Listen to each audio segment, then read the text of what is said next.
Hey guys, 𝙬𝙗𝙧𝙚 here, and today we're back with another video, and in this one we're going to be talking about what has been going on with Dead Matter. This video is going to be a long one. I'm looking at my screen now. The script for this is around 8 pages, so there's going to be a lot to go through. Grab some snacks, grab a nice drink, and sit down, and hopefully catch up on what has been going on with one of the most promising survival games there was to date. Now with that being said, let's jump straight into it. The last update for Dead Matter was February the 23rd, and that was update 0.6.1. Since then, we've had no real patches. There's been a lot of news on what has been going on, but like I said, no patches to further improve the game.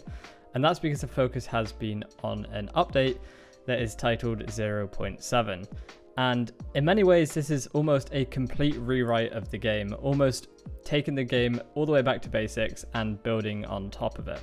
Now, March was the first time we were being informed that massive changes were coming to the game and that there would be a change of pace on how and when we would get patches to the game.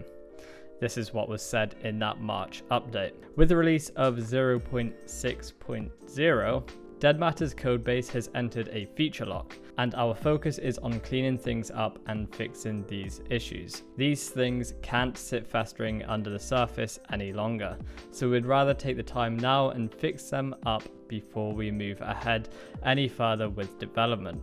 Our code team will be working on nothing else until it's cleaned up, and while this is going to take a considerable amount of time, it needs to happen eventually, and it's just not a good idea for us to carry on with adding new features until we're able to properly address these problems. With this being the case, going into 0.7, we will not be committing to a rapid patch cycle. There's simply too many issues with the game right now for us to properly address, and some of these issues are extremely far-reaching and will require significant digging around in our code base to fix, and fix properly. In light of this, while we're not quite ready to announce the projected completion date just yet, we are able to say it's going to take quite a while, and we know this is likely going to be disappointing to a number of our community members, but we'd rather this than continue pushing updates that suck. Now, in my opinion, this is the best decision that could have been made with the game. And in my opinion, it was obvious Dead Matter had a lot of underlying issues, and rather than building further on top of them, getting them sorted now would be the best move, and I'm sure we're going to see that in the future. Now comes April the 12th, the announcement that made sense, and that was delaying the early access release from 2021, so some point this year, to, I believe, late 2022, although that could change. And here's what was said on that matter. It's no secret that the closed alpha needs a lot of work, and while we're currently plugging away in pursuit of 0.7, a single patch, no matter how comprehensive, isn't going to bring the game up to our standards. I really like that line. It's almost taking our expectations back a little bit, and this is where I feel they went wrong in the first place. Our expectations were blown out of the water by all of the features and videos they showed off, so just by trying to keep our expectations in check, you'll see anyway as we go through this video that things like this just make sense. We've been looking at the timelines of the work we have underway on 0.7, as well as the work that will need to be done for later patches, and have come to the simple conclusion: Dead Matter's early access launch will need to be pushed back to 2022. Now, I made a video giving my thoughts on this back when it first sort of came around, so I'm not going to go into too many details here, and if you'd like to watch that, there will be a card in the top right of your screen to go and check out. What I will say is that this was a smart move, and I personally believe this would make or break the game. If they stuck to the 2021 release, there would have been similar backlash to the closed alpha launch. By releasing in 2022, it gives the team enough time, or at least plenty of time, to make Dead Matter what they initially envisioned. So that was almost a month after we heard about the sort of spacing out of patches, let's say. Now, a couple of weeks after the delay announcement came weekly updates with very little screenshots or pretty things to look at. And a lot of people just would have quickly skimmed through these. I know I've done it sometimes, just skimmed through them and thought, well, there's nothing to see here, I'm just going to skip these. But instead, we got information on the work that's being done within the code and the mention of how they're fixing one of the biggest issues I personally have with the game, and I know a lot of others do as well, and that being the hitching.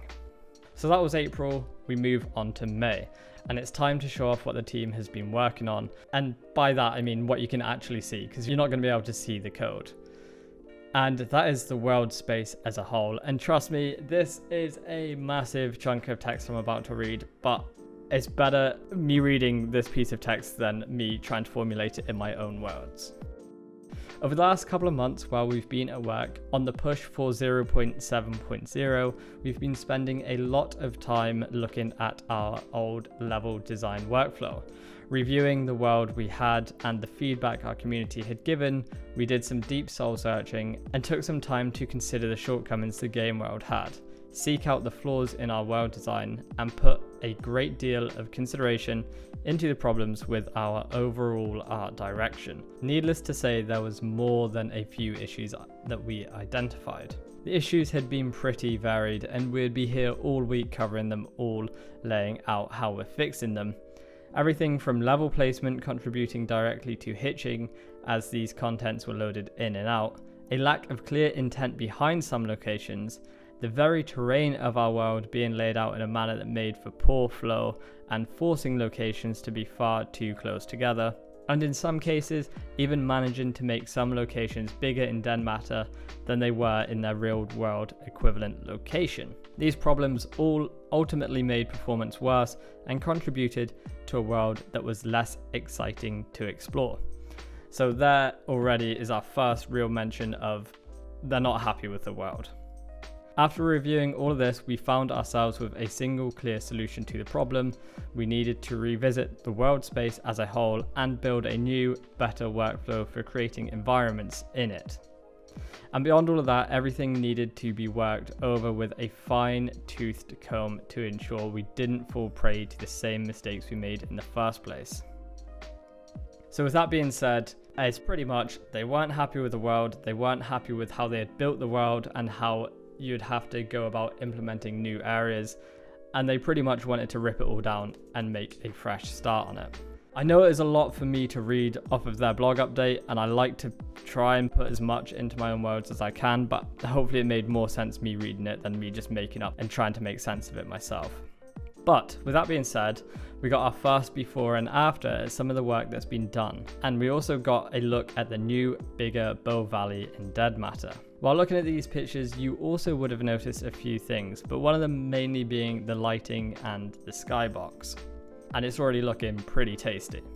Another important task that the team were undertaking is having the world tell a story, as the current state of the world doesn't do that well enough, or in some cases just doesn't tell a story at all.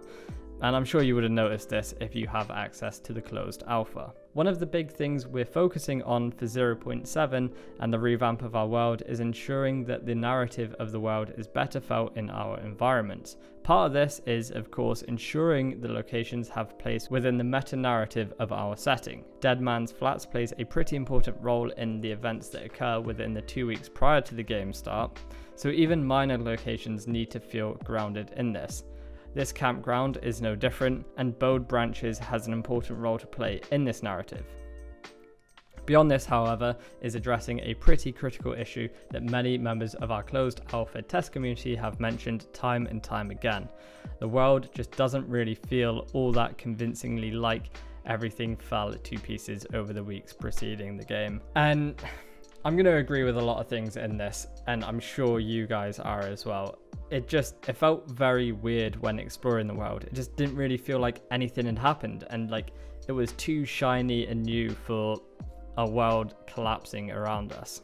Alright, so now we move on to the end of May, and we got a juicy look at the new lighting, as well as news on the feature lock, and that feature lock being that there was nothing to be added to the game, and instead they'd be cleaning up the code and applying fixes. The feature lock has now been lifted, and we actually start to see that in the following blog updates. But like I mentioned, Nick Z created a really nice video that shows off the new lighting in 𝙬𝙬. But beyond the lighting changes, there is a new interaction system now in place for the game. Work's been underway on this system for the last several days and aims to replace the older interaction system we used with one that's much more useful for artists. Level designers are now easily able to add new interactable systems to the game without losing a ton of time having to work with code to implement bespoke systems for what should ultimately be handled by a single, far more robust set of systems. For 0.7, this will mean that our level design team will be able to add in the way of interesting interactions with the world and bulk out content for things such as puzzles. This means that items such as breakable padlocks can now exist in the game, in addition to keypads and other interesting items players may have to interact with to obtain access to locations or hunt for information. See what I mean? There was just so much, and I keep on saying there is so much going on, and that was the purpose of this video, is just pretty much to break it all down month by month to what's been happening. And talking of month by month, we now move out of May and roll into the start of June. And we get a look at the reworked and remodeled vehicles, but most importantly the performance of the vehicles, because as you would have noticed, it was pretty terrible. Beyond code issues that resulted in extreme performance issues, both for client-side and single-player users and for the servers, the art assets used for our vehicles had some pretty major optimization problems that seriously impacted both streaming performance, causing the game to hitch badly as they were loaded in. Again, a quick nod to the hitching problems there that would ultimately be fixed. The end of June brought us a deeper look at what the level design team were doing and how they were further trying to tell the story on how the world has fallen into the situation it's in. You can see that by some of the pictures here. This is a very recently looted abandoned restaurant just on the side of one of the main roads within 𝙬𝙚𝙧𝙬. Something I've actually found really cool within this blog update was that the team that lives local to the area where 𝙬𝙚𝙧𝙬 is set, which is in Alberta, was sent on a trip around the local area and took hundreds of reference shots for the level design team to help improve the realism of the world.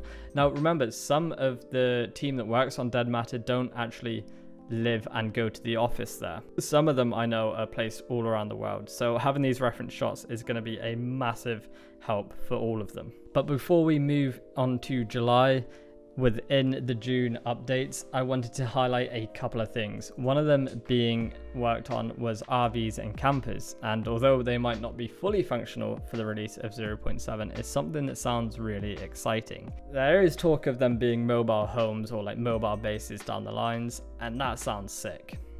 But as well as that, the most exciting part of this blog was the following lines on performance. While all of this other work we've had on the go with the artist and the world itself is definitely fascinating to many members of our audience, many of us are also curious of how things are looking performance-wise. While there's still so much to be done to achieve, as it stands, performance is still looking to be far better for 0.7 than it was for 0.6. Between the optimizations we've made in the game and the performance gains we've managed to eke out of by enabling the support for DX12 for users whose hardware supports it, 0.7 is looking to be both the best looking and best performing update to the closed alpha yet. This is so damn exciting to hear, and I feel like a lot of people missed this. I didn't really see any posts about it whatsoever, so yeah, really exciting news, and I just can't wait to test it out. So that was June, and we now move into July.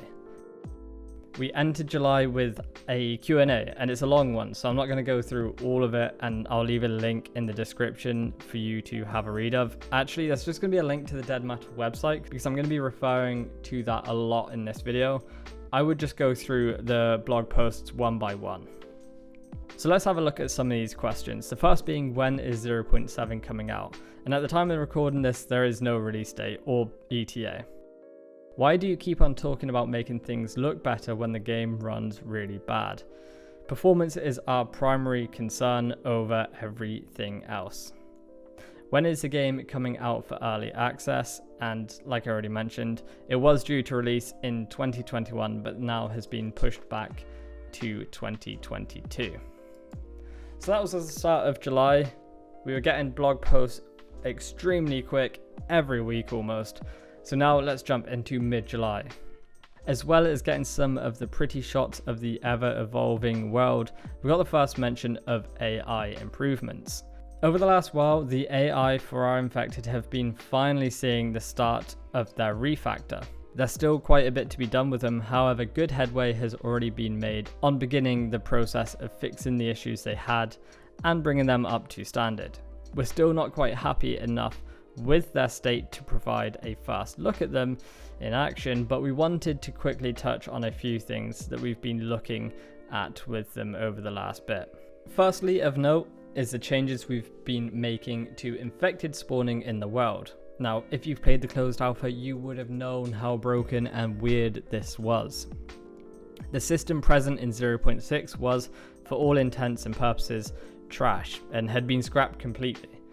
When it was written, the system relied on a grid-based system to abstract the simulation of predefined population of infected being present in the tiles around a player, allowing the game world to draw infected from those surrounding tiles to the player's location in response to the player's actions. Very few infected spawned outside of situations where a player took action to draw their attention, meaning that once players did attract the infected, suddenly you found hundreds of infected coming for you, even in the middle of the nowhere. And I can't stress enough how weird the zombie AI behavior was in the game when I played it. It just seemed really gimmicky and not right at all.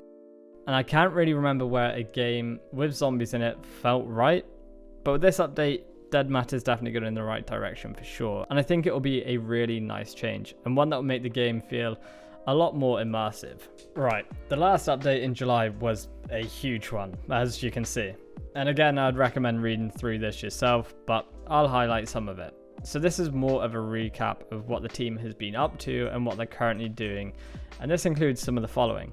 New animal AI, love to large parts of the UI, item containers being rewritten, moved away from using a proprietary sky lighting system to ultra dynamic sky, new dialogue system for interaction with NPCs, an entirely new quest system, and so much more. And once that huge list that I've just shown you is completed, the team is happy with it, then that's when we should be able to jump into 0.7. But to begin with, that's going to be on the single player branch only.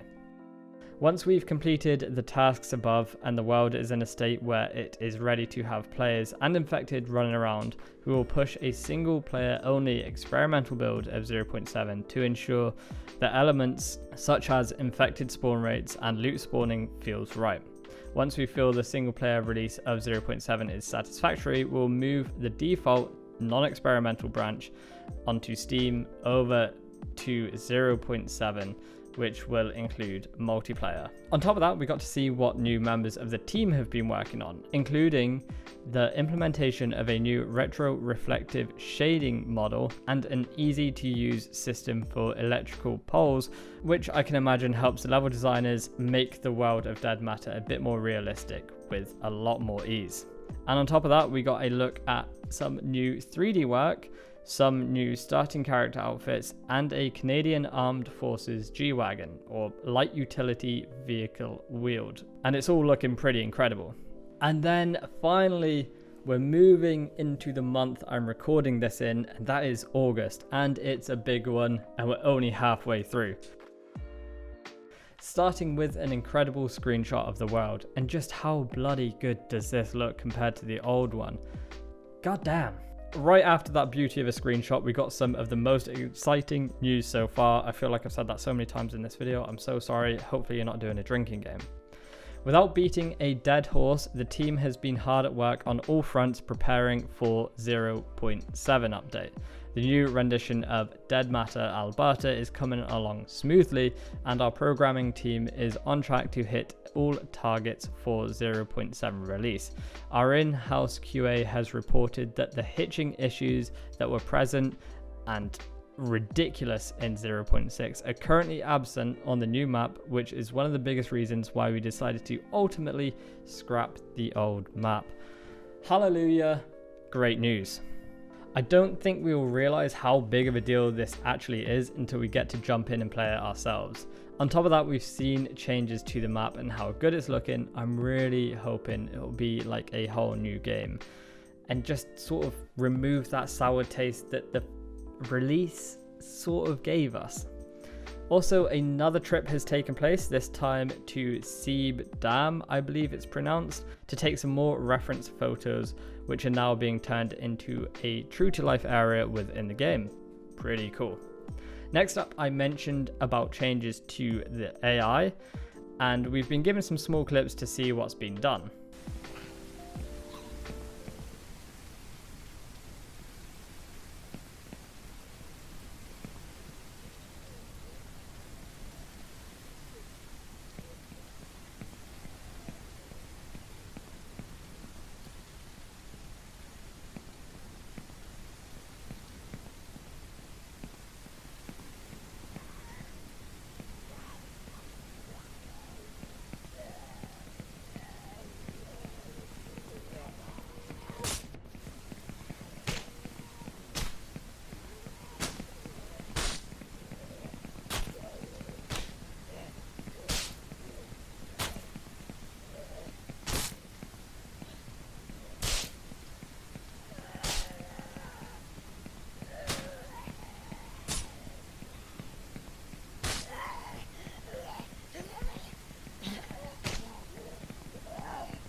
On top of that, zombies can now climb and chase after you a little better than the last iteration, to say the least.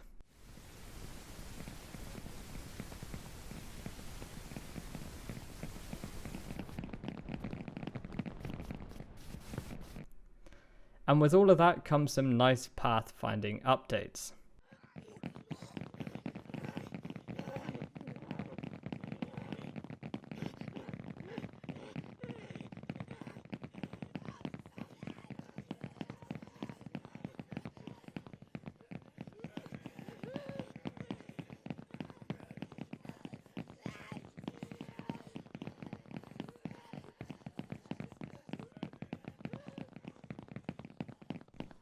All of those previous clips are by no means finished and still have a lot of work to be done on them, but it's looking really good.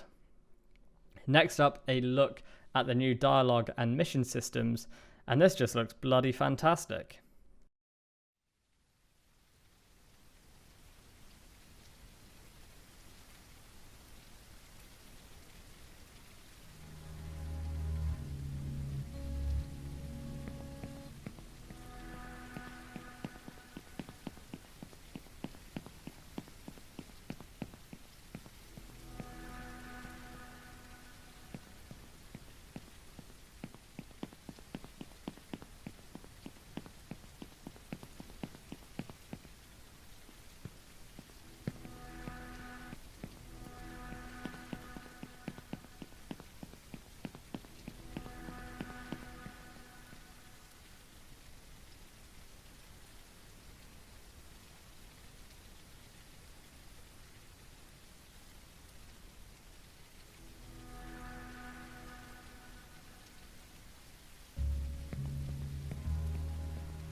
As I mentioned in the previous update, there are now some more versions of the G-Wagon, and you'll see a final version of that very soon. Hold tight, it's coming up. And other members of the 3D art team have also been working on some vehicles, and this time variations of a modern looking pickup truck. And then that brings us to here, August the 13th update, the most recent one at the time of typing this script. And I'm just going to let you know, I think I'm at like 3,500 characters so far. Words even, 3,500 words. So, did somebody say a new shooting range? A new member of the team, Patrick, I believe it is also pronounced, has taken on the task of revamping the current shooting range.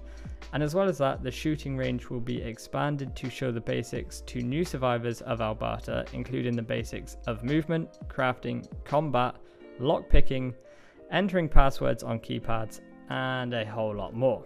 I remember when I mentioned that the level design team going on trips to grab some real life shots? Well, here is an update on them. That's a lot to take in here, but they just look absolutely stunning. The details seem to have been turned up by 10 in this new version of Alberta. But I highly recommend heading over to the site to check these out for yourself so you can zoom in and really have a close look at them. And like I said, G-Wagon time.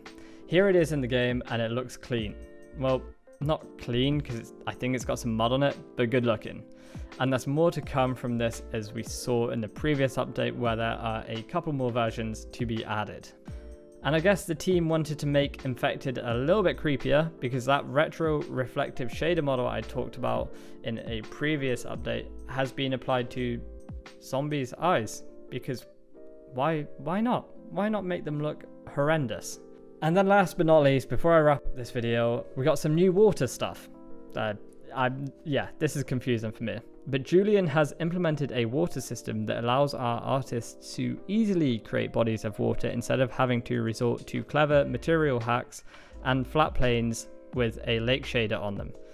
This water system doesn't take a lot of time to implement, but it's an effective stopgap. We will eventually be replaced with the official Unreal Engine 4 water system, which is currently broken in any map using the world composition. Now, actually, this paragraph, reading it back, surprises me a little bit. I didn't realize it was still going to be running on Unreal Engine 4. I personally expect this to be upgraded down the line to Unreal Engine 5 once it starts getting used a lot more and people start figuring out how to make the most of it. But yeah, like I said, there was a lot in this video and probably one of the biggest videos I've ever done. But I really feel like Dead Matter warranted this, and what the team has been through and now what they're doing to get this game to what they originally dreamt of is, in my opinion, worth highlighting. And like I said, although there is a lot to unpack, I really recommend going back to the February update where they mentioned that they're changing pace of updates, and then just going through each blog post until now. Like I said, I've just taken out the most important bits, the most exciting bits, the most worthy bits to talk about, and sort of pile it into one video. But it is really mind-boggling on what they've been doing, and I hope this is the real launch of Dead Matter. And if you will, hopefully this is what the game gets judged on, because I just feel like the first release wasn't quite what they wanted, wasn't how they planned it to go, didn't really release the game that they'd promised us. But with that being said, I'm going to sign off here. My audio before editing is up to 30 minutes, so I also make mistakes a lot. But I'm going to stop rambling. Thank you so much for watching. If you did enjoy this video and you got to the end, let me know in the comments. Drop the secret word of survival games are the best. I don't know. But take care. Thank you so much for watching, and I'll see you all in the next video. Bye bye.